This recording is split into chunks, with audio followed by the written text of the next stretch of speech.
농구를 안 좋아하시는 분들이라 해도 NBA의 마이클 조던이라는 이름은 한 번쯤 들어보셨을 겁니다.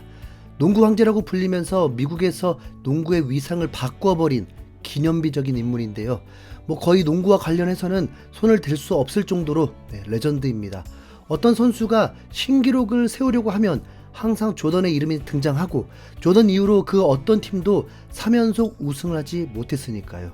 전설적인 마이클 조던 이후로 가장 그에 가까운 선수가 있다면 바로 르브론 제임스일 겁니다.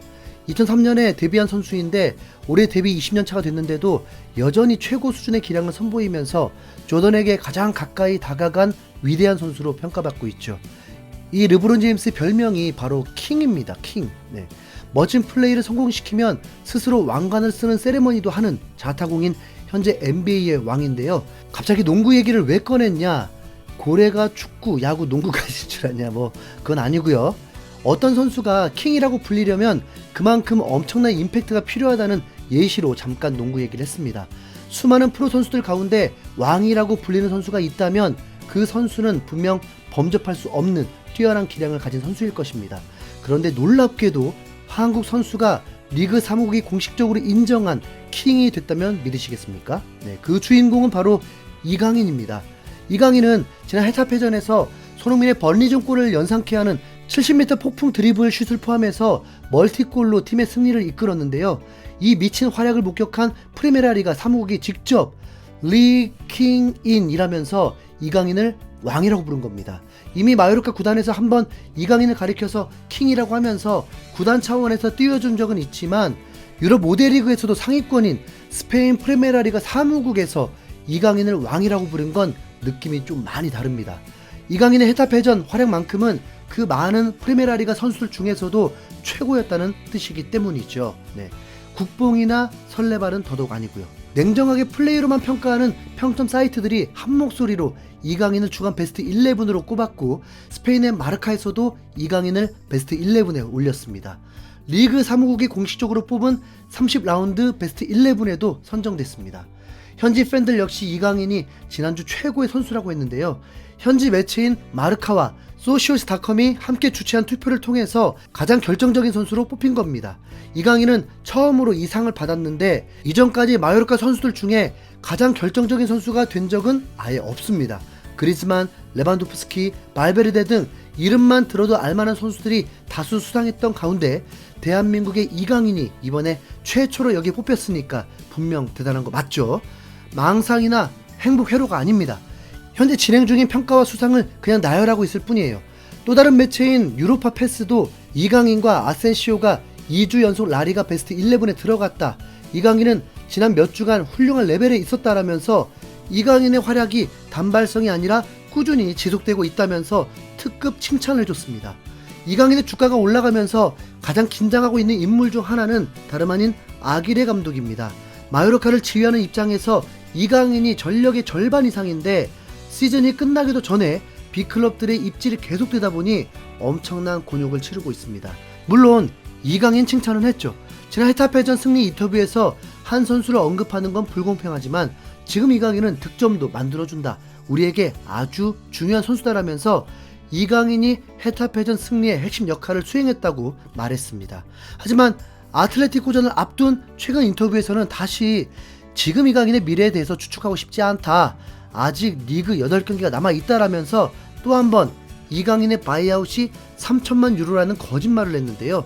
아기레 감독이 거짓말을 하자마자 코페 마요르카, 토도 피차에스, 문도 데포르티보 등의 현지 매체들이 사실과 다르다는 기사를 냈습니다. 이강인의 바이아웃 금액은 1,800만 유로 정도라고 못 박았죠. 왜 자꾸 아기레 감독이 씨알도 안 먹힐 거짓말을 하면서 이강인의 이적을 막으려는지 그 심정은 이해가 갑니다. 절대 동의는 안 하지만요. 매년 강등권 후보였던 팀이 이강인 하나로 중상위권이 됐는데 당연히 지푸라기라도 잡고 싶겠죠.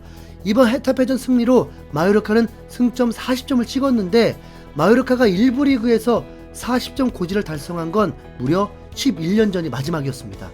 그 사이에는 2부와 3부로 오가며 1부 끝자락에 겨우 매달려 있었는데 이강인의 활약 덕분에 안정적인 순위를 확보한 겁니다. 하지만 아무리 아기레 감독이 발악해도 이강인의 이적은 막을 수 없습니다. 이미 영국 언론들도 이강인의 프리미어리그 입성을 기정사실화하고 있는 상황이고, 이적 전문가의 로마노 기자는 이강인이 올여름 마요르카를 떠날 것으로 예상된다. EPL 클럽들이 그를 주시하고 있다. 빠르면 5월에 이적이 성사될 가능성이 있다라면서 이적 시기까지 딱 잘라 말했습니다. 이강인의 이적은 시간 문제일 뿐 막을 수 없는 흐름을 탄 상황이죠. 그런데 이강인의 영국 입성을 아게레 감독보다 싫어하는 사람이 최소한 한 명 이상은 있습니다. 그건 바로 발렌시아의 구단주인 피터 림 때문입니다.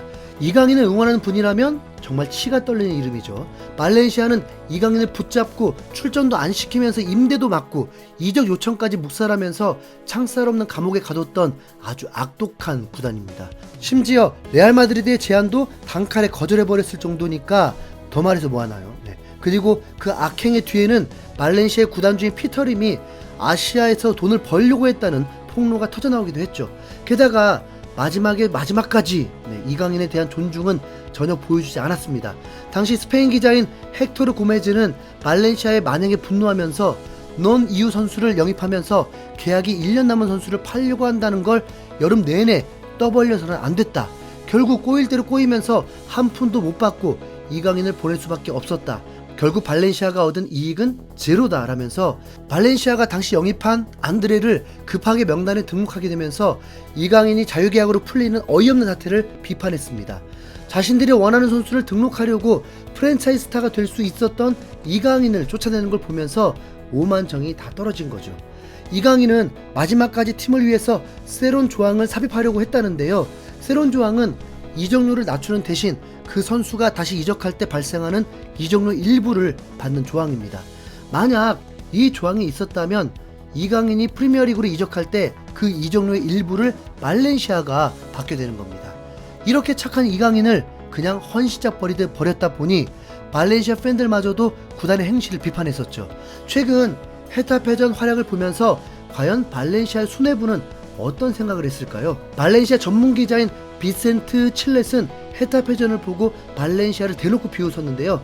이강인은 매우 기술적이지만 현대 축구에는 신체 능력이 부족하다라는 당시 발렌시아 평가를 들먹이면서 이강인은 습도 62%의 환경에서 경기 시간 96분에 75m를 질주했다라면서 발렌시아의 이강인 평가가 얼마나 엉터리였는지를 까발렸습니다. 참고로 이번 시즌 발렌시아는 리그 17위로 강등 위기입니다.